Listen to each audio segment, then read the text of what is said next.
ଅପେକ୍ଷା ଶବ୍ଦଟା ଶୁଣିବା ପାଇଁ ଯେତିକି ସହଜ ସହିବା ସେତିକି କଷ୍ଟ। ଅପେକ୍ଷାର ମୂଲ୍ୟ ତାକୁ ପଚାର ଯିଏ ଆଜି ପର୍ଯ୍ୟନ୍ତ ଜଣକ ଅପେକ୍ଷାରେ ଅଛି। ସିଏ କହିପାରିବ ୟାର କଷ୍ଟ କ'ଣ। ଅପେକ୍ଷା ସେଥିପାଇଁ କର ଯୋଉଥିପାଇଁ ତମର ବିଶ୍ୱାସ ଅଛି ଆଉ ଆଶା ଅଛି। କିନ୍ତୁ ମଣିଷ କ୍ଷେତ୍ରରେ ଅପେକ୍ଷା କରିବା ନିଜର ମୂର୍ଖାମି।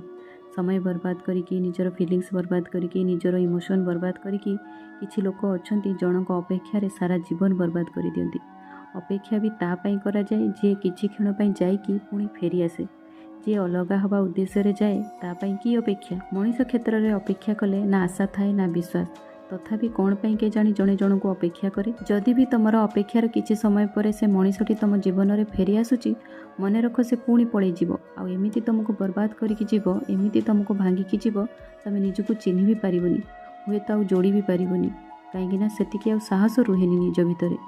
ତେଣୁ ନିଜକୁ ପୁରା ବର୍ବାଦ ହେବା ପୂର୍ବରୁ, ତମକୁ ଆଉ କିଏ ଆସିକି ପୁରାପୁରି ଭାଙ୍ଗିକି ଚୁରମାର କରିକି ଯିବା ପୂର୍ବରୁ ନିଜକୁ ସମ୍ଭାଳି ଯାଅ। ସମୟ ଥାଉଣୁ ନିଜ ଭୁଲ ବୁଝିକି ନିଜେ ସେ ଜାଗାରୁ ବାହାରି ପଡ଼। ସମୟ ଥାଉଣୁ ନିଜ ମୂଲ୍ୟ ବୁଝିକି ନିଜକୁ ସଜାଡ଼ି ନିଅ। ଯେତେ ଡେରି କରିବ ତମ ପାଇଁ ସେତେ ମୁସ୍କିଲ ହେବ। କୁହନ୍ତି ସେ ଜାଗାକୁ ଯିବା ବନ୍ଦ କରିଦିଅ ଯେଉଁ ଜାଗା ତମକୁ ବାର ବାର କଷ୍ଟ ଦିଏ। ସେ କାହାର ଘର ହେଉ କି କାହାର ମନ ହେଉ। ତେଣୁ ତମକୁ ଯିଏ ଥରେ ଛାଡ଼ିକି ଯାଉଛି ତା ପାଇଁ ଅପେକ୍ଷା କ'ଣ ପାଇଁ? ସବୁବେଳେ ମନେ ରଖିଥିବ ଅପେକ୍ଷାର ଅନ୍ୟ ନାଁ ହେଉଛି ଧୋକା ଆଉ ଏକୁଟିଆ। ଯେତେ ଅପେକ୍ଷା କରିବ ସେତେ ଧୋକା ପାଇବ ଆଉ ସେତେ ନିଜକୁ ଏକୁଟିଆ ପାଇବ।